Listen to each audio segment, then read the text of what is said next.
Peter King, NBCSports.com, the Football Morning in America NFL columnist, and I saw Peter's got his postseason predictions here. Peter, good morning. How are you?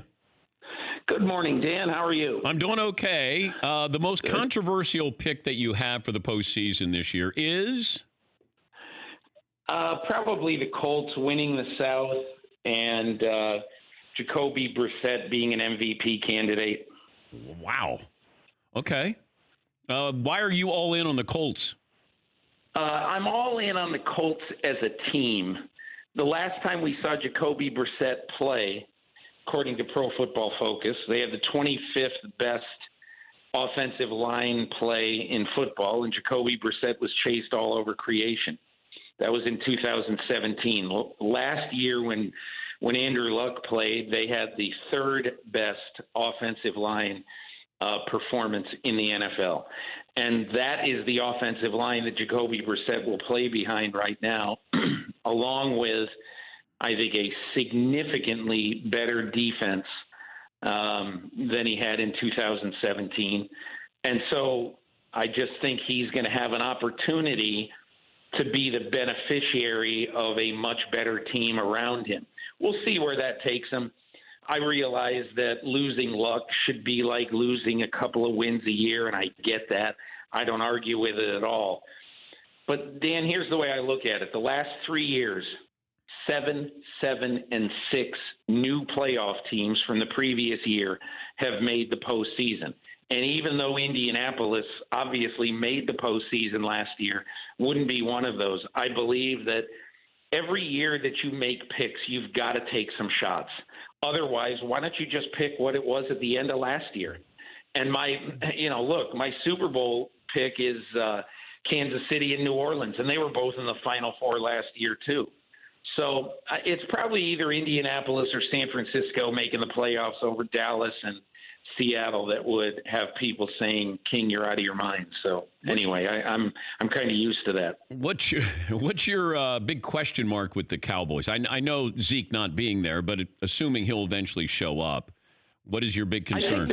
I think my big question mark is, after the easiest beginning of the season that anybody in the NFL has, Giants at home, Washington on the road, Miami. I think Miami at home, if I'm not mistaken. But I mean, they have a simple, simple relatively speaking, with or without Zeke. If they're not 2-1 after 3 weeks, this is going to be an awful season for them. At least 2-1. And so, but after that, they really got a tough schedule. And look, everybody's got a tough schedule. Yeah. But I just wonder what happens to this team when, can you sign everybody? Are you going to sign Amari Cooper? You're going to sign Dak Prescott. You're going to sign Zeke. You signed Lael Collins today. I mean, how many near top-of-market contracts at their position can the Dallas Cowboys sign? And I'm not saying they're doing the wrong thing. I'm definitely not. But are they going to get all these guys done? And if they don't, what is going to be the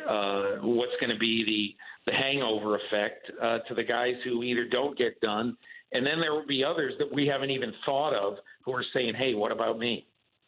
Talking to Peter King, go through all your picks, your postseason picks. I picked the Patriots, Steelers, Indianapolis, and Kansas City. My wild cards are the Chargers in Houston. And then in the NFC, I've got the Eagles. I got the Packers beating the Bears. I've got New Orleans winning the South and Rams winning the West. And the two wild cards being Chicago and San Francisco. And I've got New Orleans and Kansas City advancing to the Super Bowl, Kansas City winning it. Explain to me what the Texans have done here in the last couple of days. Well, I think that when they kick off Monday night in New Orleans, they will be a better team, not a significantly better team, but a better team than the one that ended last season.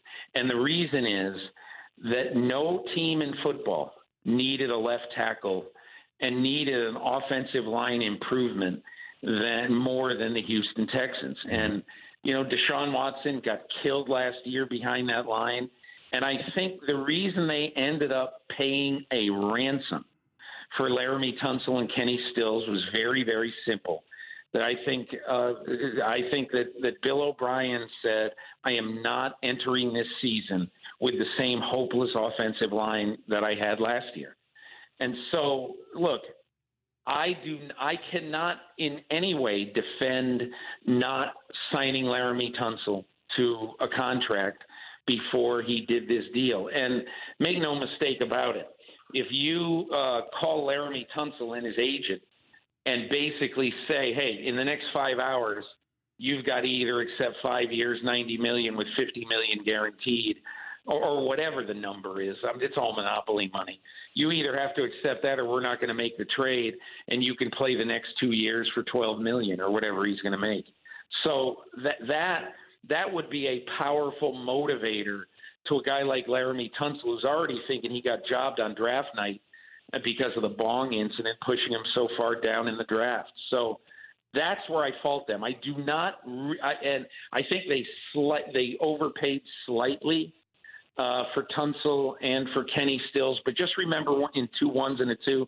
But just remember, if you pay the 20th, 22nd, and 54th overall picks to solve your left tackle problem for the next 10 years, I think it is borderline worth it. It's a little bit rich for my blood, but I don't think it's an absurd payment.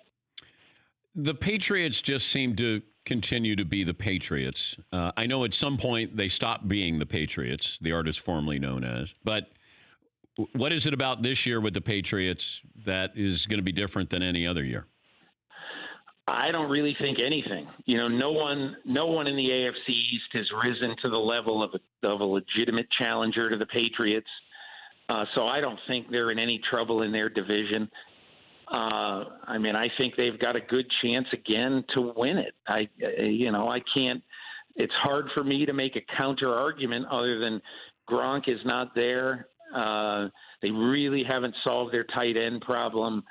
And N'Keal Harry, who should have been ready to help from the jump, is not going to be ready to help from the jump now because he's hurt. So there's all these reasons that you could say, well, look out for the Patriots' downfall. I don't buy it for a second. I think that they've got a good chance to win. In my position, I'm not picking the Patriots every year. I pick them to make the Super Bowl last year with the Rams right on this weekend of last year. I was right.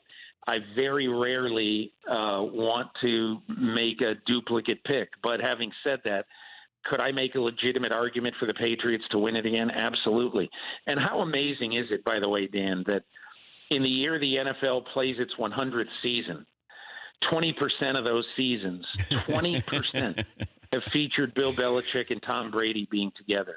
It's one of the most amazing stories in NFL history. It'll never happen again. Never. No coach is going to coach a quarterback for 20 years. And in the 20th year, how crazy is it that no one would be shocked if they won another Super Bowl? Certainly not you or me. If the Browns don't make the playoffs this year, finish that sentence. If the Browns don't make the playoffs this year, I didn't pick them to make the playoffs. If they don't make the playoffs this year and they go 6-10, it will be a crushing disappointment. If they don't make the playoffs, they show significant progress, go 9-7, and are the second best team in their division, or 10-6, and get edged out of a playoff spot. I think it'll be a massive success. Dan, one of the reasons why I'm on the Browns bandwagon, but I'm not leading it, is that, this is a team. There's going to be no team in the first month of this season that will be as famous, as in demand, as public as the Cleveland Browns. They're playing 3 primetime games in the first 5 weeks of the season, in the first month of the season. Yeah. 3 primetime games, Monday, Sunday, Monday. And I'm not saying that is debilitating, I'm just simply saying that other than maybe Morgan Burnett, I'm probably forgetting somebody, a safety that the Browns have now. I mean, how many of those guys on the team have been playing big games in late January? I just, or how many guys have really been in the spotlight? Odell, certainly. But this is just not a team that is used to what is about to happen to it. Maybe it means nothing. I don't know. Maybe they'll be able to keep normalcy the whole year. And plus, I think the one other thing that caused me to just have second thoughts is that Odell Beckham Jr. is a great player, but in the last 2 years, he's been hurt both years. And I'm not saying he's injury prone because he wasn't hurt his first couple of years in the NFL or his first 3 years. So I'm not saying that this is a trend and he can't stay healthy. I'm not saying that. I'm just saying that I'm not positive that he's going to give him 16 barn burner games. How often do we see teams that, and I'm sure Miami doesn't like the definition of they're tanking, but it feels like they're tanking. How many times can you remember where you thought a team was actually tanking? Well, the only other one in recent history, I think, is Cleveland when they were acquiring all the picks. This one just feels a little bit different to me because, first of all, I would say Xavier Howard is the best individual player on that team. They haven't traded him. Now, it's check back by 4:00 today or tomorrow. I don't know. I have no idea what they're going to do. So Xavier Howard, their second best player, I would argue, was probably Laramie Tunsil, and who's a top 6 or 7 left tackle in the NFL, and he's 25 years old. I understand trading for the future and getting all these picks and dumping Kenny Stills for whatever you get for him. I get it. I get that. But explain to me why you're trading a 25-year-old left tackle who's pretty good. I know. That one doesn't make sense. And that one, I think, and again, maybe something is going on behind the scenes that I don't know. But even though they got a lot for him, at some point you got to use those picks. And I had a stat in my column yesterday that over the next 2 years, in the first and second round, Miami's got 8 choices. Houston has 1.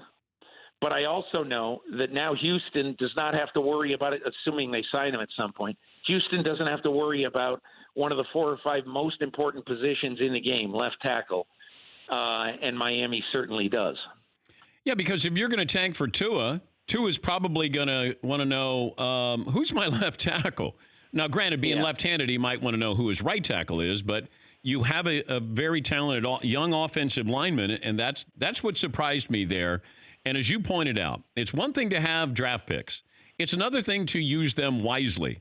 The Cleveland Browns were not the Baltimore Ravens. Now, we're going to see if Miami has the infrastructure to be able to capitalize on all those draft picks. But if you're tanking for Tua. Dan, in my column yesterday, I wrote that between 2014 and 2017, that the Browns, in those 4 drafts, they had 13 picks, in the first 3 rounds, or in the first 3 rounds. And out of those 13 picks, only 3 of them are currently starting for the Cleveland Browns. I mean, and again, I'm not saying that Miami is going to be that bad. I don't have any idea what they'll do, but it's easy to get the picks. Yeah. Not easy, but it's a lot easier to get the picks than to draft stars with them. So we'll see how they do. Thank you, Pete. We appreciate your time as always. Thanks a lot, Dan. Have a great day. Peter King, NBCSports.com, and of course his column is a must-read Football Morning in America. For more Dan Patrick Show, tune into Audience Channel 239 on DirecTV. Stream for free on BR Live or download the Dan Patrick Show app.